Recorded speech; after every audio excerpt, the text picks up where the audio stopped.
हाँ जी, क्या हालचाल।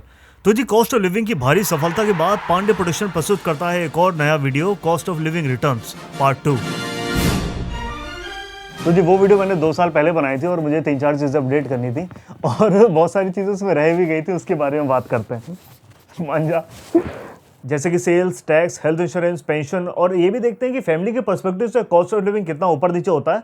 और यहाँ पे जैसे किसी का बेबी होता है ना, तो गवर्नमेंट पैसे भी देती है, तो उन सब चीज़ों के बारे में बात करते हैं। तो उसे इस वीडियो का सेकंड पार्ट मान लो, और उसमें बहुत सारे क्वेश्चंस भी आए थे जिसके आंसर मुझे देने हैं। तो लास्ट वीडियो में से क्वेश्चन लेने से पहले 1-2 कमेंट्स पे नजर डालते हैं। तो 1-2 कमेंट मेरे पास बहुत ज़्यादा आए थे कि लानत है इस तरह की कॉस्ट ऑफ लिविंग वाली वीडियोस पे जो इंडिया और जापान की प्राइस को कंपेयर करती है। आप परचेजिंग पावर देखिए, आप सैलरी देखिए। तो मेरे लिए उनके एक ही जवाब है कि जब से YouTube शॉर्ट और इंस्टा रील आया ना, लोगों का YouTube पे शीघ्र पतन बढ़ गया है। उनको ना अटेंशन बहुत शॉर्ट स्पैन हो गया है, तो वो पूरी वीडियो ना पूरी देख नहीं पाते हो, जल्दी जल्दी बढ़ा के एंड तक पहुंच नहीं पाते हैं। तो आपसे रिक्वेस्ट है कि आप पूरी वीडियो देखिए, मैंने वीडियो के एंड में ये चीज़ बोली है। तो अब बात करते हैं cost of living video helpful किन के लिए हैं। तो इस तरह की वीडियोस जो होती है ना, उनके लिए हेल्पफुल होती है जो यहाँ पे स्कॉलरशिप पे आते हैं, या फिर उनके लिए जो ट्रैवलिंग पे आते हैं, या उनके लिए जो यहाँ पे जॉब करने आते हैं लेकिन उनकी सैलरी 1 महीने बाद क्रेडिट हो रही है। इनफैक्ट मैं भी जब किसी कंट्री में जाता हूँ ना, तो वहाँ की कॉस्ट ऑफ लिविंग जरूर चेक करता हूँ, ताकि मेरे को इनफैक्ट थोड़ा बहुत आइडिया हो जाए कि वहाँ कितने पैसे लेके जाने हैं। तो कॉस्ट ऑफ लिविंग की वीडियोस ना उनके लिए हेल्पफुल होती हैं, शीघ्र पतन वालों के लिए नहीं। तो आप पूरी वीडियो देखिए, वीडियो का सार समझने के लिए। तो अब कॉस्ट ऑफ लिविंग की वीडियो शुरू करते हैं। ले चलते हैं आपको अपने फ्रिज में, पर फ्रिज में तो कुछ है ही नहीं, तो आप सुपरमार्केट चलते हैं। तो सुपरमार्केट जापान में बहुत सारी हैं, इज़ुमिया, लाइव, ग्योमो सुपर, और भी बहुत सारी लोकल शॉप्स भी हैं। कुछ महंगी हैं तो कुछ सस्ती। तो शुरुआत करते हैं यहाँ की खाद्य सामग्री से। एप्पल, वहाँ इसके 3 तरह के मॉडल थे। एप्पल था 85 का, एप्पल प्रो 109 का, और एप्पल प्रो मैक्स था 140 रुपए का एक। शक्लकंदी मिलेगी 54 रुपए की, अकेला केला मिलेगा 75 का, और घराना मिलेगा 109 रुपए का। 2 नींबू, लहसुन और टमाटर का एक ही प्राइस था 54 रुपए। ये सब चीजें आपको महंगी लग रही है ना? यही नहीं, अभी और सुनिए। मूली थी 60 रुपए की, मूला था 70 रुपए का, और ये ऋतिक रोशन का अंगूठा था 104 रुपए का। अदरक, वैसे सुपरमार्केट की सब्जियां बहुत फ्रेश होती हैं, इनको रोज चेंज किया जाता है, और जो एक्सपायर होने वाली होती हैं उनको यहाँ कोने में रखते हैं। जैसे ये केला और अंगूर था, इन पे 40% की छूट थी ताकि ये बिक जाए। अब सब्जियों के प्राइस तो दिखा दिया, अब चलते हैं थोड़े से फ्रूट्स की तरफ। फ्रूट्स बोले तो फल, सब्र का फल, क्योंकि इनको खाने के लिए ना पैसे और सब्र दोनों इकट्ठे करने पड़ते हैं। 275 की थी स्ट्रॉबेरी, और ये खरबूजा था 1100 रुपए का। इसे हम इज्जत से बोलेंगे अमेरिकन मेलन। तो वेजिटेरियन का सामान तो हो गया, अब देखते हैं नॉन वेजिटेरियन सामान। जैनियों का नॉनवेज था ये 38 येन का प्याज, और असली नॉनवेज था ये चिकन। चिकन की 10 सुडौल टांगे थी 218 रुपए की। चिकन के स्तन थे 240 के।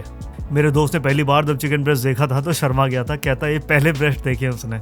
वहीं 10 अंडे थे 115 रुपए के, और अंडों के 2 प्राइस थे, एक महंगे थे और एक सस्ते थे। मैंने स्टाफ से पूछा ये अंडे सस्ते क्यों हैं, तो स्टाफ ने बताया कि सस्ते अंडे वाली मुर्गी बच्चलन थी। यहीं पर साशिमी और सुशी भी बिक रही थी, और ये सुपरमार्केट में प्रिपेयर होती हैं तो बहुत फ्रेश होती हैं। और ये 8 भुजाओं वाला प्राणी था 300 रुपए का। यहीं पे एक सेक्शन था जापानीज बेंतो का, इसमें कुछ भी आप चूज करो तो स्टाफ बेंतो देगी। यही दूध भी था 160 रुपए का 1 लीटर, ब्रेड 6 थी 100 रुपए की, और चावल 1000 रुपए के 5 किलो। चीनी थी 190 की 1 किलो, और नमक था 65 रुपए का 1 किलो। अच्छा, सुपरमार्केट में मसाले भी मिलते हैं, लेकिन यहाँ से लेना कभी मत, क्योंकि तेरा घर इसमें चले जाएगा पूरा। तो मसाले कहाँ से लेने ये तो मैं बाद में बताता हूँ। अब इंसानों का खाना खत्म हो गया, अब चलते हैं मेरे दोस्तों के खाने के सेक्शन में, मतलब डॉग फूड के सेक्शन में। यहाँ डॉग फूड का सेक्शन बहुत बड़ा होता है। फिलहाल 2 स्नैक उठाते हैं और बिलिंग कराते हैं। सुपरमार्केट में वैसे पॉइंट कार्ड का सिस्टम होता है, आप शॉपिंग करते रहो, पॉइंट इकट्ठा होते रहेंगे, और वो पॉइंट आप कैश की तरह यूज कर सकते हो। अब बिलिंग हो गई है, सामान भरते हैं और निकलते हैं घर, क्योंकि एक बिलिंग वहां करानी है जाके।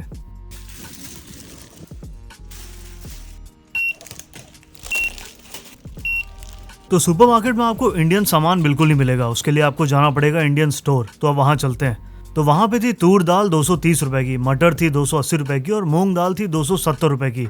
100 ग्राम जीरा 218 का था। आशीर्वाद आटा था 490 रुपए का 2 किलो। तो इंडियन स्टोर का सामान आप इन स्टोर से ले सकते हो या फिर वेबसाइट से ले सकते हो। इंडियन सामान आपको आराम से मिल जाएगा टोक्यो ओसाका में रहते हो अगर। तो ये जो सुपरमार्केट दिखाएं ये थी डेली शॉपिंग के लिए, लेकिन यहाँ पे कुछ सुपरमार्केट है जहाँ पे बल्क में सामान उठा सकते हो, जैसे कि ये कॉस्टको। यहाँ पे बड़े बड़े पैकेट मिल जाते हैं ब्रेड के, सब्जियों के, फ्रूट्स के, और फेमस है यहाँ पे इनका चिकन 450 रुपये में फुल चिकन ग्रिल्ड। बाकी 4.5 लीटर शिवास रेगल है 6000 रुपए की। एक वोडका की बोतल 550 रुपए की। 1.5 लीटर जैक डेनियल पड़ेगी आपको 2500 रुपए की, और दे कविता 50 रुपए में। मैं नहीं दूंगी। तो अब खाना पीना तो बहुत हो गया, अब चलते हैं बाल कटाने। तो मिनिमम यहाँ मैंने बार्बर के दिए हैं 700 रुपये, एवरेज आपको 800 रुपये मान के चलो। और सबसे महंगे जो मैंने कटाए हैं वो कटाए हैं 5,000 रुपये के।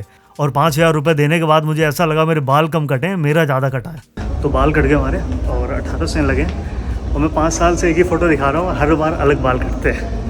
Nail extension is 4,000 yen, hair color is 8,000 yen, lipstick is 1,200 yen, and haircut is 8,000 yen.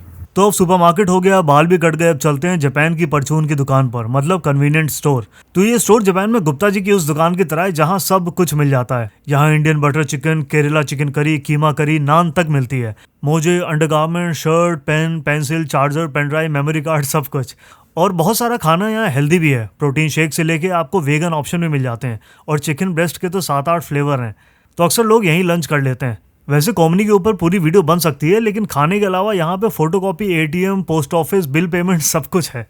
और यहाँ पे पेट्रोल 88 रुपये लीटर, मतलब बहुत सस्ता। तो 1 लीटर पेट्रोल बाइक में डाल के घूमने में जो मुझे मज़ा आता है, शायद ही किसी को 1 लीटर दारू पी के आता होगा। तो जी सुपरमार्केट हो गया, बार्बर शॉप हो गई, और भी 1-2 चीज़ें हैं वो मैं आगे बताता हूँ। लेकिन उससे पहले चलते हैं अभिषेक के यहाँ, क्योंकि उसको थोड़ा सा ज़्यादा आइडिया है कि बच्चों के लिए यहाँ क्या बेनिफिट मिलते हैं गवर्नमेंट की तरफ से, और एक फैमिली के पर्सपेक्टिव से कि और क्या क्या खर्चा होता है। बाकी बाइक पार्किंग के लगते हैं यहाँ पे कुछ 3,000 येन, मतलब मेरी बिल्डिंग में, और साइकिल के लगते हैं 300 येन।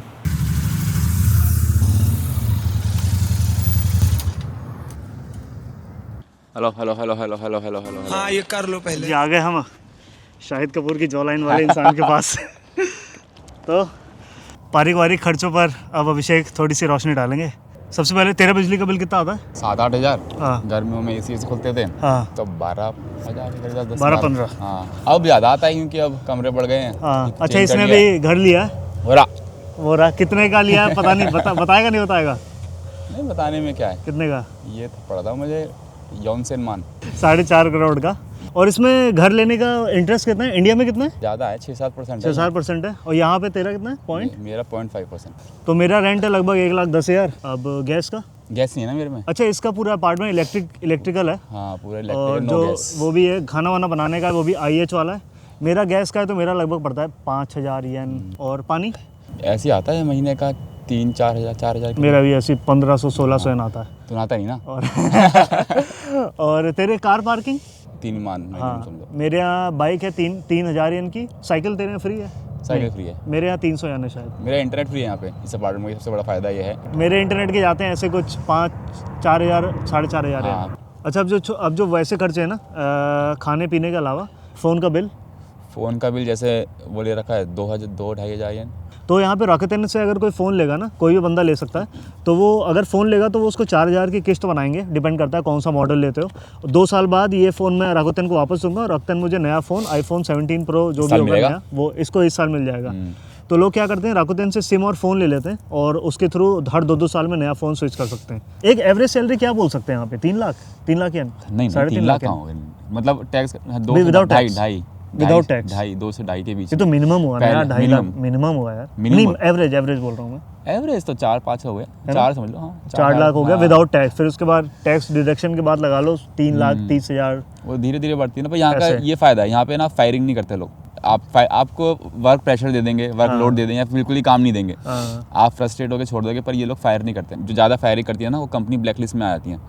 अच्छा, वो भी था, 1-2 क्वेश्चन आए थे मुझे लास्ट वीडियो में। यहाँ पे मेड होती है क्या? नहीं होती हैं। हाँ, जैसे लेकिन पर वो कॉस्ट वही जैसे बहुत पार्ट महंगी टाइम जो होती है। इनफैक्ट हमें मेड की नौकरी मिल जाए तो हम कर लेंगे जाके। मैंने अपनी लास्ट वीडियो में बोला था कि इंडिया में जैसे 50 रुपए में बाल कट जाते हैं, तो एक बंदे ने कमेंट किया तेरा बाप काटेगा। भैया मैंने तो जब वो लोग अभी का होगा, हमें तो अपना याद है ना, जब मेड में तो 20 से 25 रुपये में कटवाया हमने। अरे मैंने 70 रुपए में अभी कटवाया यार। ये जाते होंगे हबीब वगैरह पे यार, हम नहीं थे भाई उस टाइम पे। Are vegetable more expensive because you're buying from supermarket? Is there any concept of local vegetable shop in Japan? अरे इसमें है ना तेनोकू में। हाँ, लेकिन वो सेलेक्टिव जगह पर है ना। हाँ दूर जाना पड़ेगा। हाँ। आपको ऐसे इंडिया में भी अगर आपको घर के बाहर सब्जी खरीदनी है, सब्जी मंडी से लेके लेकिन जाना सब्जी है। मंडी ऐसा नहीं है ना, एक दुकान एक दो दुकान मिले। हाँ। मतलब एक वो है कि यहाँ पे वो सब्जी ही मिलेंगी वहाँ पे। हाँ। और सस्ती मिल जाती है। सुपरमार्केट से 1/3 प्राइस में मिल जाएगी आपको। और एक बंदे ने कमेंट किया, isn't broccoli illegal in Japan? Illegal. ये किस क्यों? ये किस ब्रोकली वाले ने तुम्हें बता दिया? अरे हाँ, एक ने पूछा है सर मुझे 2 क्वेश्चन है, जापान में सिगरेट है कि नहीं, और है तो कितने रुपए की पड़ती है एक सिगरेट का डब्बा? सिगरेट पैकेट ऐसे ही आता होगा यार, ऐसे पीता नहीं मैं, पर कितना आज क्यों रहा है? सिगरेट का पैकेट आता है 600 का है, 600 येन का, 20 का टिकट। और इंडियन रेस्टोरेंट का एक थाली लगभग यहाँ पे अगर एक टाइम खाओगे तो 1000 येन क्या? Lunch set. हाँ, लंच सस्ते होते हैं ना, तो लंच में 1000 समझो, और डिनर जाते हो तो उसको डबल समझ लो। हाँ, और यहाँ पे लेकिन इंडियन रेस्टोरेंट ऐसा समझ के नहीं आना कि बहुत तुम्हें वैरायटी मिलेगी। एक तुम्हें चप्पल जैसी नान मिलेगी और 2 करी और एक सैलेड और उस पर मायो मिलेगी लाल रंग की और ये खाना मिलेगा। तो बहुत ज़्यादा एक्सपेक्टेशन मत करना कि तुम यहाँ कुकिंग नहीं आती और तुम यहाँ आए और तुम रोज़ वो खाना खा सकते हो।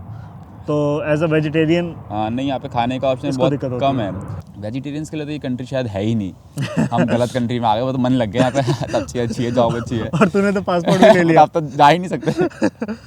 अच्छा, अभिषेक से खास कर वो पूछना था, चाइल्ड केयर का ना यहाँ पे गवर्नमेंट भी पैसा देती है और ऑफिस से भी पैसा मिलता है, तो वो बताएंगे अभिषेक जी। इनको 2-2 बार चाइल्ड केयर का, चाइल्ड केयर मतलब जो गवर्नमेंट जो मंथली देती है, मंथली अलाउंस हो गया या फिर जो डिलीवरी के टाइम पे बेनिफिट्स मिलते हों। देख सबसे ज़्यादा तो होता है जब आपकी डिलीवरी होती है। उसको ऊपर रख ले। हाँ, तो डिलीवरी का मतलब जितने भी आपके एक्सपेंसेस होंगे हॉस्पिटल का, काफ़ी कॉस्टली होता है। हाँ।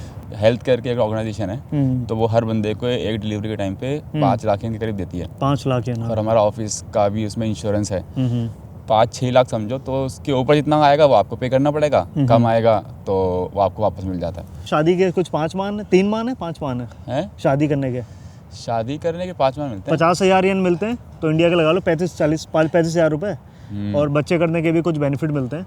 अच्छा हाँ, गवर्नमेंट स्कूल का यहाँ कितना खर्चा है और प्राइवेट स्कूल का क्या खर्चा है?